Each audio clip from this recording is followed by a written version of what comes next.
Alright, so today we're just going to have a short video discussion in regards to July's developer notes. Remember, we get these every month at the end of the month, and I wasn't expecting anything too big in today's news, and with truth be told, we don't really get anything super big announced today. But they do announce one thing that is probably worth talking about, and that's kind of fair because remember, during the Bunker livestream for the 9th anniversary, we did get a massive bombshell for the first time ever. We have a complete roadmap for like the entire next year, and if you haven't seen that, there's definitely a lot of exciting things to look forward to leading up to the 10th anniversary, which is kind of crazy to think about. So, the first half of the dev comments, they just mentioned how the 9th anniversary is starting. Round 1 started this morning for the Brave Souls 9th anniversary and 1000 Year Blood War campaign.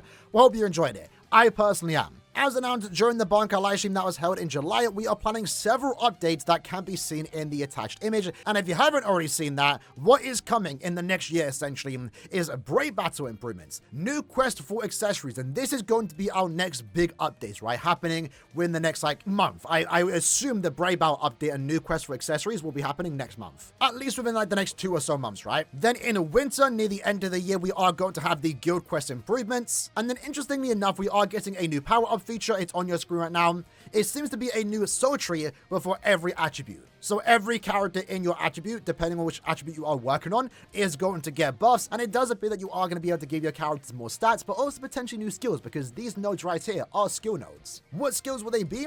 I'm not too sure, but I think it might be one of our bigger updates today. Now, the window for this new power-up feature, spans from the end of 2024 to early 2025. So I think it's KLAB telling us that they're not really sure when we're going to get that, but it definitely will be near the end of the year or at the start of the year. Likewise, more so near the end of the year and maybe at the start of the year, we are going to get some Senkamon quest improvements. Definitely looking forward to that. I've actually been having a lot of fun playing the 9th anniversary Senkamon Tower. The stages themselves have been quite creative. They've been quite fun. They aren't forcing me to bring one character in particular. I can generally bring any character I want to, at least good enough characters that I've worked on. And some of the stages had really cool gimmicks. If that's what they want to do for the upcoming Senkamon Towers, assuming that's what we are going to get, that's something I'm definitely going to look forward to. But of course, if any change, it does come with the fact that if we get any less orbs than we currently get right now, that's going to become a problem, right? So hopefully it is just improvements, making Senkamon better.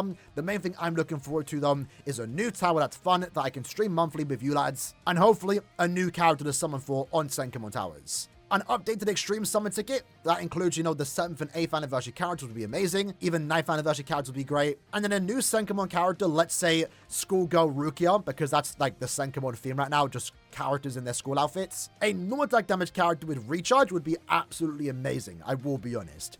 After that, we're going to have Extreme Cup improvements. I'm looking forward to that because Extreme Cup has become quite...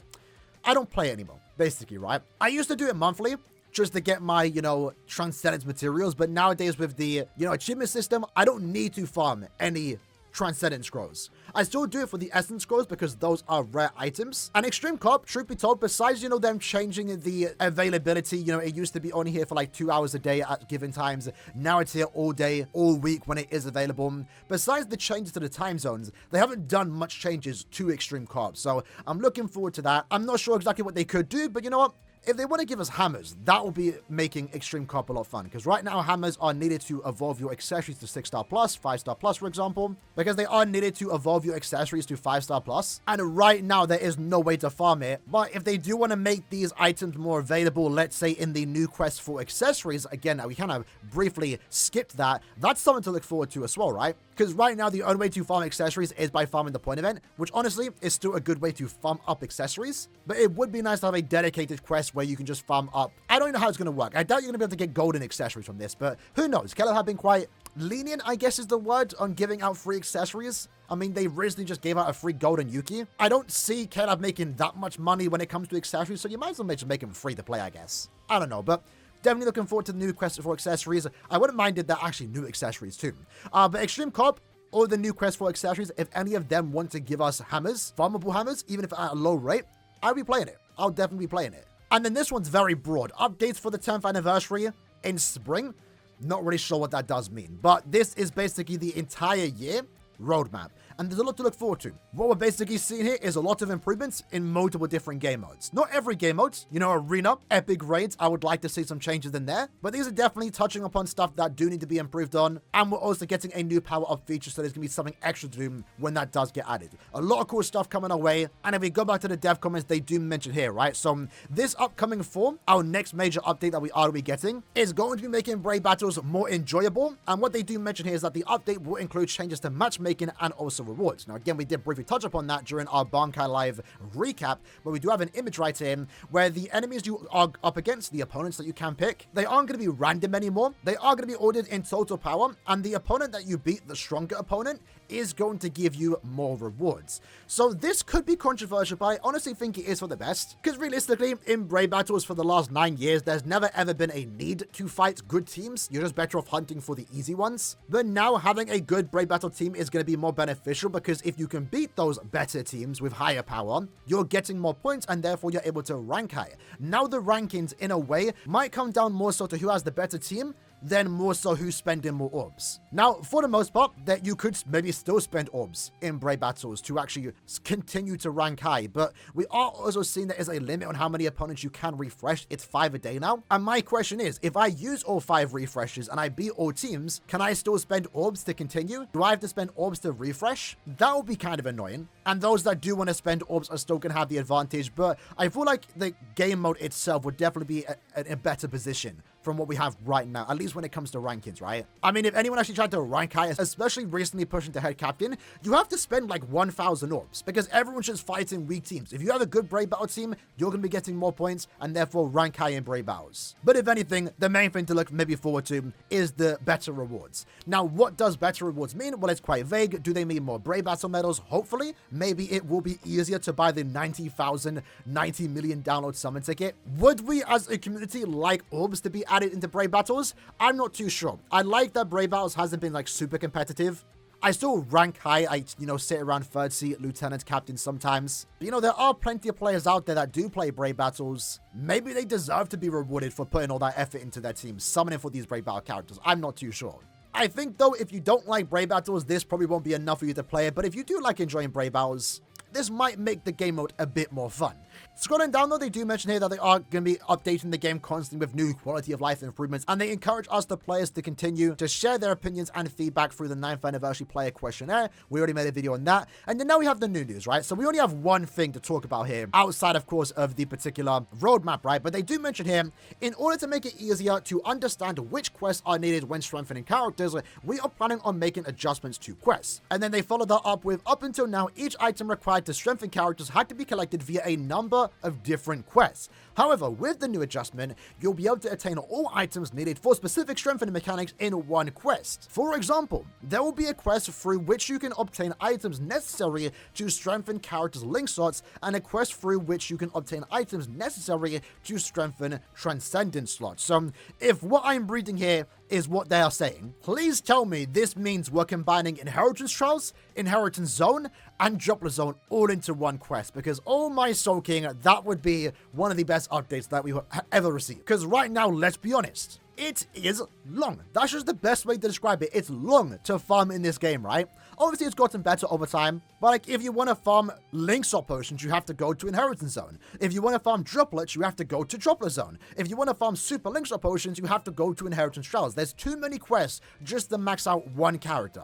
And obviously, with many quests being available, epic raids included, right? The overall community is all split apart. Because right now, there's 3 different quests to play. On the weekend, there's multiple different attributes. Droplet Zone in particular, right, is a prime example of that, where Droplet Zone was just one quest, and then in a recent update last year, they made it so there's now 5 quests, and now no one plays Droplet Zone because there's just so many quests, there's just so many lobbies to be open, right? And no one likes to farm droplets specifically. You're honestly just better off going to epic raids, but right now what we are seeing is that there's just too many options, too many unnecessary quests more so. And if what they're implying here means that we are going to combine Inheritance Trials, Droplet Zone, and Inheritance Zone into one quest, that would be absolutely amazing, because every day there's one quest available. If you want to farm link slot potions to max out your characters, you go into one quest and you're getting all 3 items. Now, if they were to do that, I believe it's going to more so be similar to Inheritance Trials. Maybe the quest itself will be a tad bit more difficult, because I do believe they need to keep the Iron Skin ability active in these quests, because otherwise, every character with the Iron Skin ability is going to become irrelevant more so. I mean, you would probably still use them to farm links or potions because they are link swap farmers. But I definitely do believe if they are to combine all of these quests here, they are still going to have Iron Skin, and I think that's kind of fine. But if I can farm all 3 items in one quest, that's going to be great because that's basically what this quest is here, right? Everyone's playing this because you can just farm every item. Now, I believe if they do combine it, they are still going to be attribute specific. So every day you can only farm 1 attribute, and I think that's kind of fine. Obviously, one quest where you can farm all 5 attributes in every item would be absolutely insane, but then that'd be kind of awkward when it comes to, you know, managing what links or characters you want to bring. So I definitely think it's going to be best case scenario to combine all 3 of these quests and still make it attribute specific, so one day is a new attribute. And if they do actually do that, characters like Senjumaru are going to get significantly more value because what you can see here is that she's one of those few characters that has all 3 items, right? Super links or potions, and also droplets. Guaranteed droplets, but also a 30% increase. This character in particular, you actually can't benefit from all of those skills in one quest because, again, not one quest drops all 3 of those things. Inheritance Trials only drops links or potions and also super links or potions. Inheritance Zone only drops links or potions, and then Epic Raids only drops droplets and links or potions. So I can get all 3 valued from one character, that's going to be insane, and that's definitely going to be a potential way for KLAB to push new super links or farmers, because then I assume in the future new farmers would come out with all 3/4 of these farming skills. And you would most likely want them instead of using someone like, for example, Neliel, because she only has, you know, 1 skill here, +5 super links or potions. Now, additionally, they do mention here too, there is going to be a quest for us to get all Transcendence items. And again, I think that's also quite needed right now, because if we have a look at the Power Up item quest section, way too much stuff, way too many stuff. I'm not going to lie, I haven't done any of these quests in weeks, in a month plus now at this point. While it's still technically worth doing the weekly Inheritance Trials quest, I don't personally do it because I've already maxed all my characters, but, you know, spending 25 soul tickets, going through 5 quests a week, it's just kind of long at this point. But more specifically, the Transcendence items. Since the achievement system, I don't need any more of these items. And maybe I would do these quests weekly if I was able to get all of them in just one 10 times run. I will say though, if they do make this quest and they combine all of them, so Silver Scrolls, the Golden Scrolls, Large Attribute Scrolls, Small, Medium Attribute Scrolls, if they combine them all into one quest, again, make it attribute specific, I don't really mind. But we can also get Essence Scrolls weekly. That'll be really good because we definitely have a shortage of Essence Scrolls. I know many veterans that, you know, leveled up their achievement system, have a crap ton of Transcendent items, but not enough Essence Scrolls to max out all your characters. I could be working on so many characters, but I don't have enough Essence Scrolls. So I would love for when they do combine it, throw in some Essence Scrolls too, because that would actually be really, really good. And that will also clean up this page in particular, because look how much stuff there is. Look how much stuff there is. Just way too much stuff. And it's actually something that we've already seen before, to be fair. You know, again, this time last year's April update, jewels and crystals used to be separate. If you wanted to farm crystals, you have to go to a specific crystal quest. If you wanted to farm jewels, you had to go to a specific jewel quest. The update that we did get last year combined the 2, and now it's easier than ever to max your characters. And this is a perfect example of what I hope KLAB mean and what they should be doing. Just combine the quests, still make them attribute specific, that's fine, but just make it so I can get everything from one quest. And even though that's basically all we got in regards to this dev comment, it's been our smallest dev comments ever, I think that alone is worth talking about. It's definitely going to be making the game more fun, and most importantly, just make it easier to max your characters. If for some reason KLAB do want to add T30 abilities, I think the community would be a bit more accepting of it at this point, because one, we have the achievement system, and if all the quests are combined, then that's fine. Honestly, it's fine. It wouldn't be that, it would still be grindy, but at least it'll be a bit more bearable, a bit more fun. And like I said at the start, I'm kind of okay with this dev comment not being too packed with information, because again, we did get quite a lot of information during our most recent Bankai livestream. Either way, that's the video for today, going over this month's dev comments. Let me know what you think about the idea that they're combining all the quests. I feel like it's a good idea, and definitely what KLAB should be doing. Either way, hope you liked this video. See you guys next time. Take care, and peace.